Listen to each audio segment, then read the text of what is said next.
All right, Pops. So I think we got almost every one of these Bestarc machines. I have been super impressed with them. The thing that's really kind of weird for me is these things are so damn cheap. I mean, the $150, $175 for the that fifth gen machine or something. Right. Is that? And I mean, we cut what, half inch on 110 even with that little machine.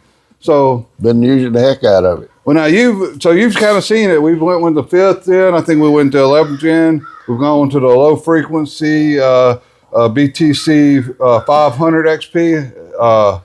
So has any one of them been a bad machine or something that didn't? No, I've been impressed with every one of them I've used so far. I mean, I'd highly recommend them. Should be a workhorse here. It's more amps, so it should cut more metal, yes. Well, the big thing is these machines have about a 60% duty cycle. They're not 100% duty cycle. So that means if you're running them wide open, you can run them about 60% of the time. So we had the 500 machine and we were able to cut 3/4 inch metal, but we were running it wide open. That means that we're running, 60% of the time. So now we've got the 80, which is supposed to cut 1 inch steel. I don't know. I've never cut 1 inch steel with the torch. How about you? No, well, I've cut it with an oxyacetylene torch, but never with a plasma. But you've had plasma machines that cost thousands of dollars, right, and still hadn't cut the 1 inch. So let's see if this sub 1,000. I'm not sure. I'll remember the price on it. I think it's about $700, $800. But let's just see if this little beast can live up to its name. I'm waiting to see. Yeah. All right. We're gonna go over these features, and it's pretty much the same with all these Bestarc machines. Every one of them is top of the line. Favorite feature is whenever I'm wanting to set my air pressure, like we're at 83, I push the button and it turns the air onto the nozzle, so I don't have to actually hit this and have the fire coming out to be able to set my running pressure. It's got where we got the plate mode and the mesh mode. The 2T, which is pull the trigger and it turns on and it runs as long as you're holding the trigger. You let go of the trigger and it turns off. Or you can have where you pull the trigger and it stays on. So you can pull that trigger if you've got it in the 4T and just not have to worry about holding that trigger down if you're running long stretches. And then you've got where you can adjust your post time and your pallet arc time. And then right here, you just set your amps. Another feature I love about the machine is they come with a 220 plug on them, but to go to 110, all you do is plug it into 220, plug it into a 110 outlet, and you're good to go. Now this particular machine, this whip on here, 17 feet long. So you can actually get out there a really good distance away from the machine, 17 foot there. So on the back of the machine here, might as well turn that off. We've got a big old breaker right here on the back, extra protection. We actually have a moisture right here, which is a auto empty, so that keeps the moisture out of the air coming in. And then we have our control signal and our voltage arc. So if you have the torch height controller, you just plug that into here. It's a 1-to-1. And then to control it on a CNC, you can go plug your wires in right here. And so we need to go find a piece of metal and we'll stick it on a CNC and see just what this machine will do. All right, if you're thinking about buying this machine, this 800XP, you're a man that's cutting some man-sized shit. So this here is some 3/4 inch we've been cutting with the other one. This machine here, we haven't cut a single piece of metal with yet. So we've got some 3/4 here. We're just going to start with some 3/4 because if you can cut 3/4, you can cut a piece of 1/8 inch. So let's see if this little machine, we haven't tested any of the speeds or nothing, and I have no idea what this machine is going to do. So we're just going to start out with just 3/4 and see what happens. So this is the very first cut we made with this machine. You know, you can see the slag left over from the other machine. Now, because we were using the 50 amp machine prior, we weren't for sure what speed to set this at and wanted to make sure it cuts. So I actually ran it a little slower than what needs to be, because this machine is so powerful. It could have ran faster, and because I ran it slow, the slag kind of melted back together just a little bit. But as you see here, I just grabbed it with a pair of pliers, and you know, I didn't break a piece of 3/4 inch plate with these pliers, so it was definitely already cut. It's just right there at the end.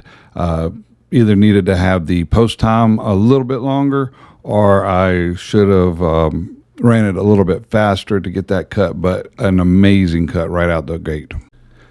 Now, we took and tried 2 or 3 different settings, and I believe we ended up on about 400 to 500 millimeters a minute on this cut right here.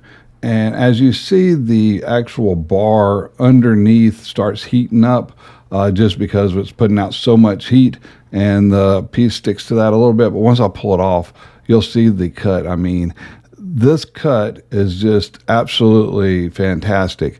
And the thing about it is we were running about 3 times faster than what we were doing with the 50 amp machine using the 80 amp machine. So what that's going to do is let you either cut through your project a lot quicker and get done sooner. So that means less runtime. So that 60% duty cycle won't come in as quick, or you can run it at lower amps. And again, then that 60 duty cycle is not going to come in. But I mean, look at that cut. That there's no slag. I mean, that is a perfect cut, just right off the machine. You know, this plasma cutter is just ridiculous how good it cuts. All right, so as we said before, you know, we're running on 220. We've got the air pressure turned up, I think, to 70 psi, which is the recommended for the 220. And you know, this is all in real time. Nothing that's sped up. You can tell by the sparks. This is how, you know, it cuts out with the plasma. Now, this little table that Pops has built here, you know, he's been working on it. He just got his 3D printer, and this was one of his first big projects, you know, he wanted to do with it. And, you know, the settings that they said to print out the tool holder and stuff, Pops, you know, just printed out with the default. So the machine itself, the plasma cutter, is just cutting ridiculously well. Our little plasma table, this is that JD Garage's plasma table that he's built here. Didn't quite follow the directions on how he printed out those parts. So once we get those reprinted out, this thing will actually perform better. But, you know, we're not here doing a review on the plasma table. We're here on that plasma cutter. And as you see, that thing just sliced through that 1 inch plate, you know, like nothing. So definitely the Bestarc BTC800 is the beast of plasma machines. All right, so this little machine is definitely a beast. We've been running it, the 3/4, absolutely no problem. The 1 inch, it cuts through and is actually cutting into the table pretty deep. Again, we just kind of, Pops over here, he just built this little machine. And as you see, this is made out of PLA. We 3D printed this crap. Our tool holder is plastic. It's half melted. I don't think it's really, the machine is made to be cut in 1 inch metal. They kind of made this for a little. And we don't really know anything about CNC. They just got this running this weekend, and it's cutting. So the plasma cutter is just an absolute beast, because it's blowing through this 1 inch plate. We need to get our feeds speed set up, but as you can see, it sliced that 1 inch off. And Yep. I mean, I can't say much else. I mean, if you can slice 1 inch plate steel, you can pretty much do anything. And because the machine's such a beast, it's a 60% duty cycle running for this 1 inch, which we haven't had it cut out on us yet, but we haven't done some real big long cuts, but we've been running it steady back to back. But if we were cutting the 3/4, then we probably got an 80% duty cycle or something, or 90%, because we wouldn't be pushing the machine as hard. So that's where you spend a few, I mean, well, like I said, this machine is a little bit more pricey, but this machine is definitely not going to let you down, I don't think.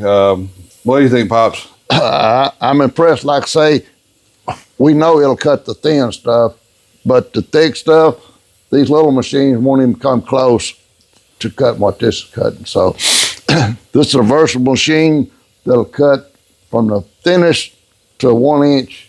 Yeah, with the thin stuff, it just slices right through it like butter. So we didn't worry about that because, like I say, you're not looking for a machine like this. Unless you just want the Cadillac of a machine. I mean, this thing will cut 1/8 inch, 3/16, like you're using a pair of scissors. I mean, it's going to slice right through it perfect. So if you want a Cadillac of a machine and want to be, and if you're really good, skill-handed, because this thing, it can cut as fast as you can cut with the thinner stuff. I mean, it'll outrun it. This machine can't run it fast enough if we wanted to open it up. So, really can't say nothing else. This little machine got me about speechless. So we're going to end it there. But I appreciate you watching, and check the links for descriptions. I'm going to put the links to all these machines down there. And as far as I'm concerned, the Bestarc is the best welding company out there now. You know, those blue ones and all that have been out there for years, they done dropped the ball. These, I don't know, these little till machines, I think they're the top of the line now.